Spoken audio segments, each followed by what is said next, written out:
Guys,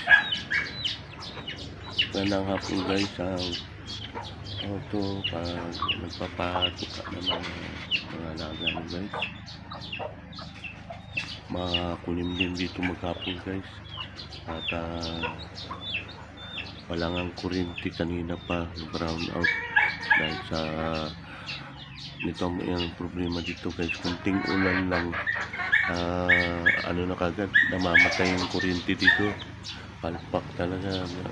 Tagal na panahon na ganyan, hindi nila solusyonan na kunting ulan lang, ambon-ambon lang, brown out na. Sablay talaga. Ayan, di ba na sa labas pa guys, di pa nakauwi. Ayan.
Ang daming dahon guys, yun dahil sa mga kasya dito sa kabilang bako, tabi namin na lupa, nakakapirwisyo din sa guys, kasi yung mga bubong namin kinakalawang dahil